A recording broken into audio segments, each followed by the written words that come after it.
In 2024, more than 300 lives were lost in aircraft accidents, marking the deadliest year in aviation since 2018. The final days of the year were especially harrowing, with two of the three worst disasters unfolding within the span of a single week. It was a stark and unsettling contrast to 2023, a year previously hailed as the safest in commercial aviation history, one that saw no major passenger aircraft accidents. But 2024 had other plans. Some tragedies were acts of war. Others, heartbreakingly, were the result of human error, preventable, tragic, and devastating. Among the first, the fiery collision at Tokyo's Haneda Airport, a disaster that would set the tone for the year ahead. On January 2, 2024, Japan Airlines Flight 516, an Airbus A350-900, was on final approach to runway 34R at Haneda after an uneventful flight. The aircraft, carrying 379 people, had been cleared to land. Meanwhile, on the ground, a Japan Coast Guard Dash 8 was taxiing toward the same runway on a humanitarian mission, rushing earthquake relief supplies in the aftermath of the Noto earthquake. Their departure had already been delayed by 40 minutes. Pressure was mounting. Air traffic control had issued an instruction to the Dash 8, taxi to holding point C5, number 1. In ATC terminology, C5 was the designated position where the aircraft was to stop and wait for clearance to enter the runway. Number 1 indicated it was first in line, but crucially, it was not a clearance to proceed. But something went wrong. Whether due to pressure, distraction, or misinterpretation, the Dash 8 crew crossed past C5 without stopping. They breached the boundary and entered runway 34R. At that exact moment, Flight 516 was seconds from touching down. The Dash 8 was now a shadow in the blind spot, lost in the glare of dusk and the complexity of traffic on the ground. No one in the control tower noticed. The attention of the controllers was divided across multiple aircraft. A runway conflict alert did appear on their screens, but this system had a history of false positives. Over time, controllers had grown desensitized to its warnings. This time, they disregarded it again. Inside the cockpit of the A350, the pilots followed standard landing procedures. There was no indication of danger. Only in the final few seconds did the landing lights illuminate a grim silhouette. The Dash 8, directly in their path. It was too late. At 5:47 p.m., the A350's left engine struck the tail of the Dash 8. The explosion ignited an intense blaze that instantly destroyed the Coast Guard aircraft, killing 5 of its 6 crew. Only the captain survived, gravely injured. The Airbus, now trailing fire and metal, skidded nearly 1 kilometer down the runway before veering off into the grass. Smoke rapidly filled the cabin. Chaos erupted. And yet, within just 11 minutes, every single one of the 367 passengers and 12 crew members were safely evacuated. It was one of the most successful mass evacuations in modern aviation history, but the aircraft was lost. It marked the first complete hull loss of an Airbus A350 since the aircraft's debut in 2015. This accident was the tragic result of compounded failures: human miscommunication, procedural misunderstanding, and a systemic failure to react to a known incursion. The scenario echoed earlier disasters like Singapore Airlines Flight 006 in 2000, where misjudgment on the runway led to a fatal takeoff from the wrong path, resulting in 83 deaths.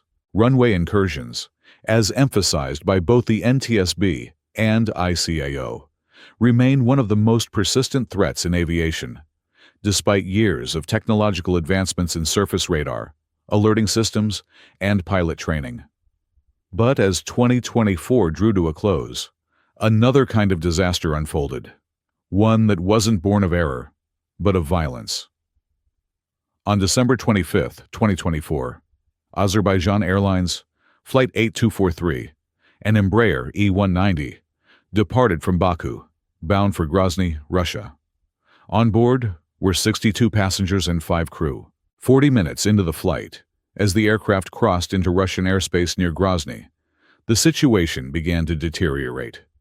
Weather conditions worsened. GPS navigation was lost. Then, without warning, the ADS-B signal from the aircraft vanished from radar. In the minutes that followed, what remained of the flight was shrouded in confusion.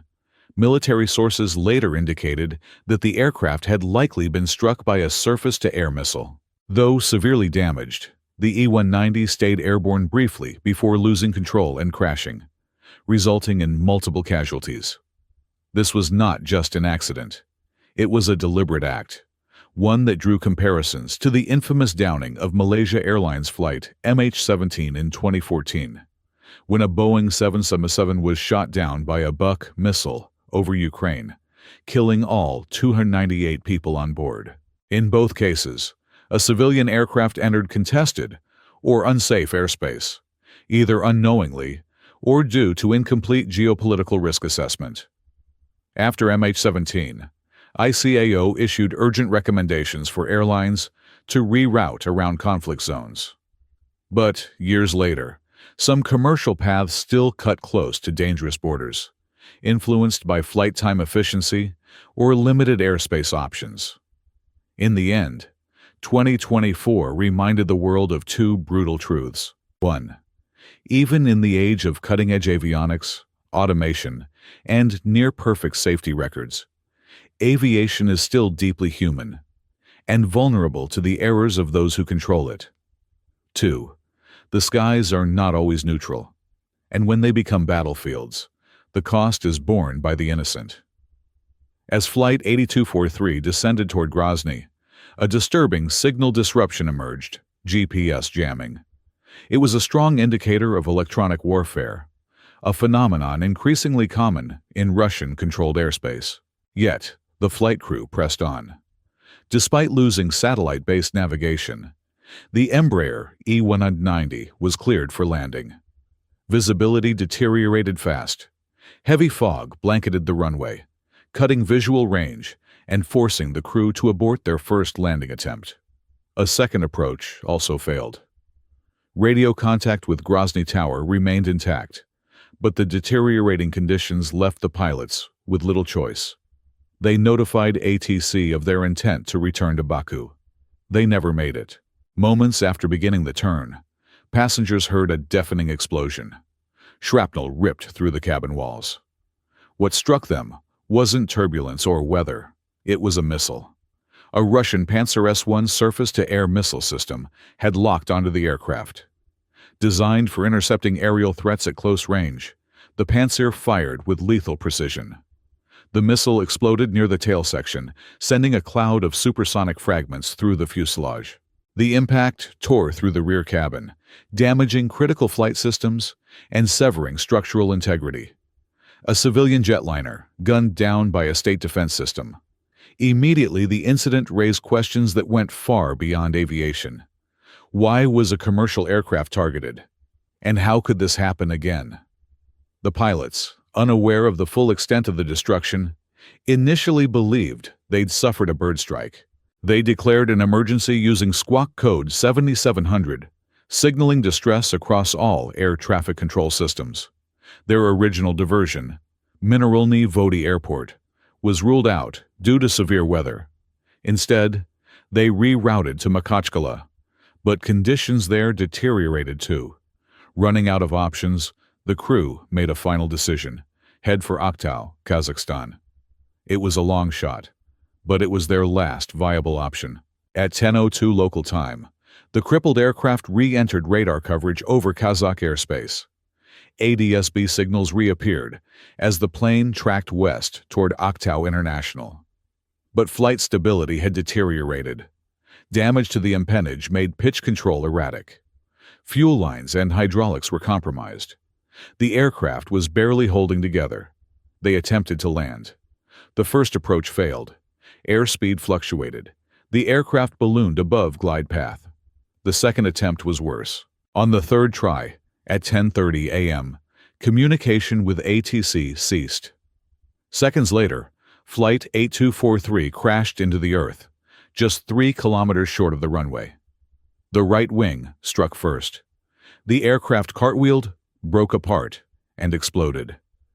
Flames engulfed the forward fuselage, while the rear, riddled with missile damage, landed upside down, relatively intact.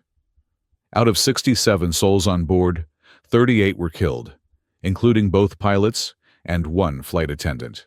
The remaining 29 survivors, many gravely injured, had been seated in the tail, ironically, the same section that took the brunt of the missile's force. Photographs of the wreckage told a chilling story. Puncture marks along the fuselage bore the unmistakable signature of a fragmentation warhead, a hallmark of surface-to-air missile strikes.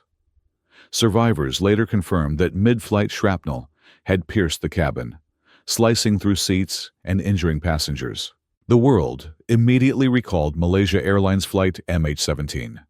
On July 17, 2014, MH17, a Boeing 777 flying over eastern Ukraine, was obliterated by a Russian-made Buk missile. Fired from separatist-held territory, the missile detonated just meters from the cockpit, killing the crew instantly and causing the plane to disintegrate midair. All 298 people aboard died, including 193 Dutch citizens. The parallels with Flight 8243 were undeniable. Civilian aircraft, hostile airspace, surface-to-air missile.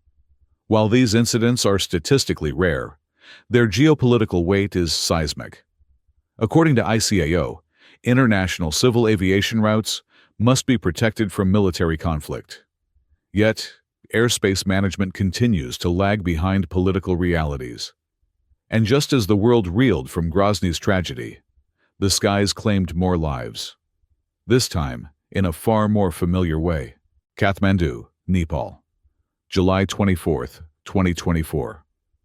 A Canadair regional jet, CRJ-200, operated by Soria Airlines, was scheduled for a short repositioning flight from Tribhuvan International to Pokhara.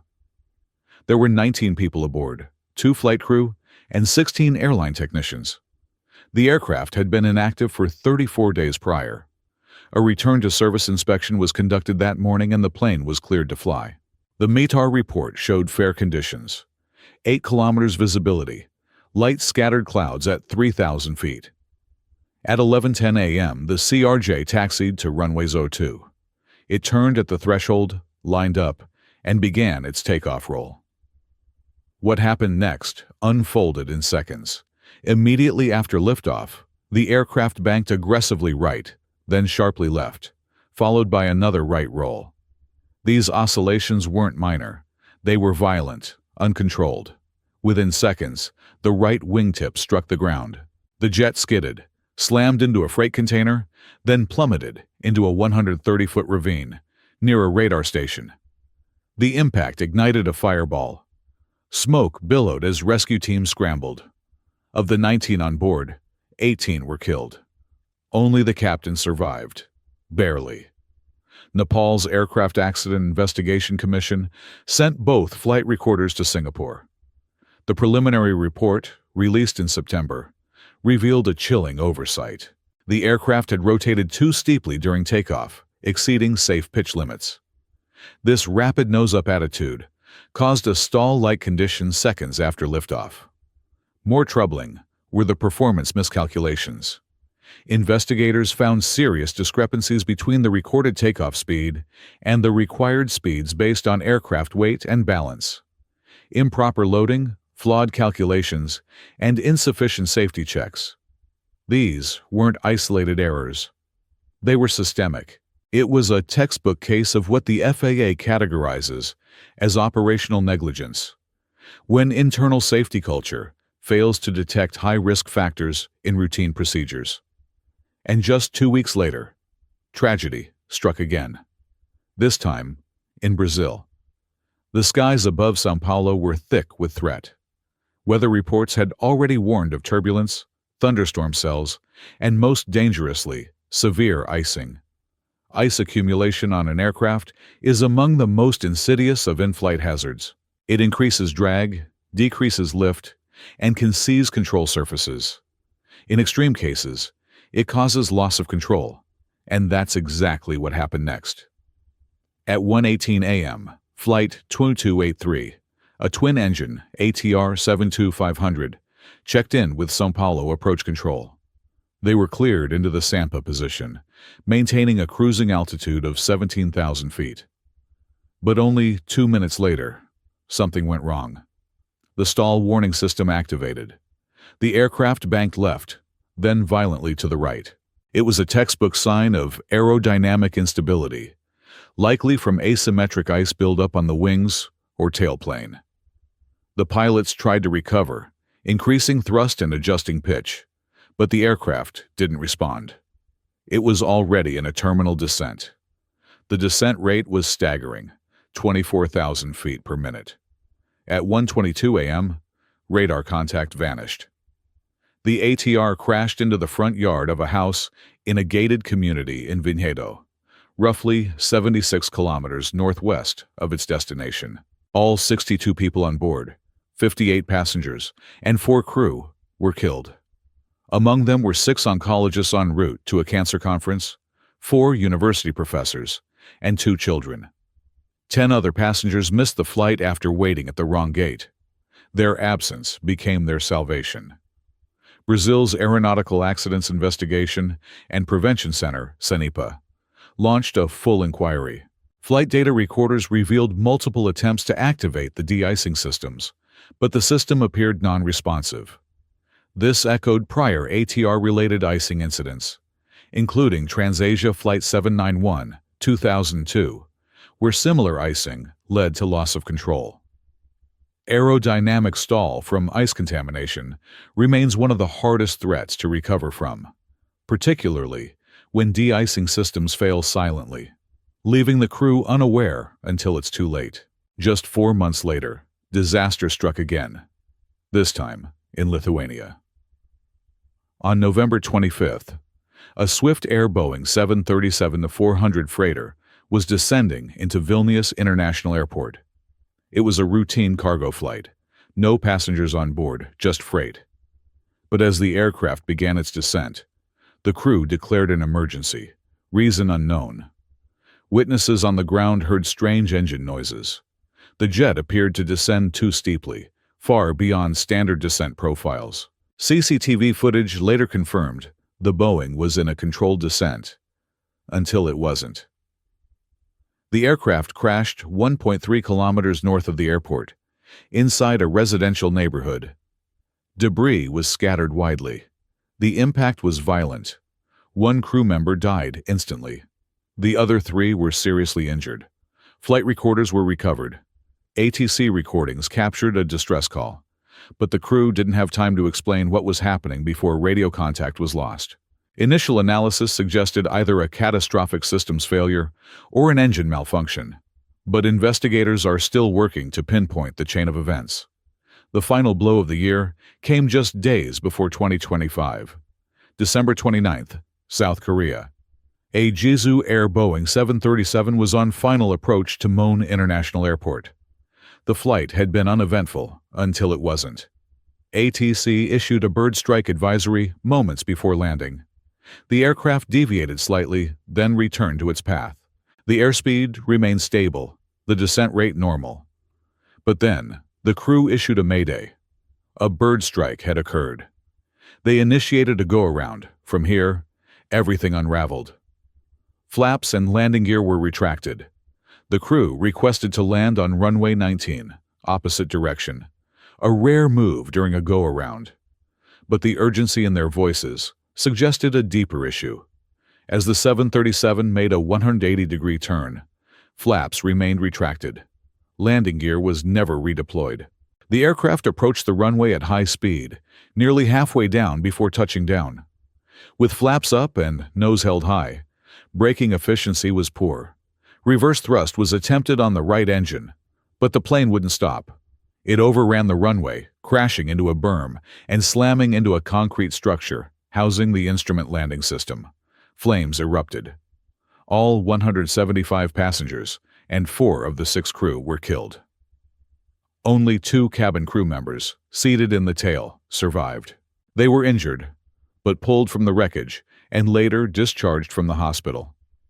Investigators found bird feathers and blood on both engines. DNA confirmed the species, Baikal teals, a small duck native to East Asia. Mon Airport had recorded 10 bird strike incidents in 5 years, the highest among South Korea's regional airports. But the central mystery remained. Why didn't the flaps or gear deploy? Was it a systems failure, a misjudgment, or cascading electrical malfunction? Only a full systems audit can reveal the truth. The spike in aviation deaths across 2024 was unmistakable, but aviation experts cautioned the world not to misread the numbers. One major accident can skew an entire year. As aviation consultant Jan Owe Richter noted, it's best to look at aviation safety over decade-long periods. 2024 may well be regarded as an outlier. And the data backs him up. According to the International Air Transport Association, IATA, 2023 had a fatal accident rate of 1 in 1.26 million flights, the lowest in over a decade. To put it in perspective, a person would have to fly every day for over 103,000 years to experience a single fatal accident. Despite the tragedies of 2024, commercial aviation remains one of the safest modes of transportation on Earth. But safety is never guaranteed. It is earned flight by flight through vigilance, communication, engineering, and sometimes through tragedy.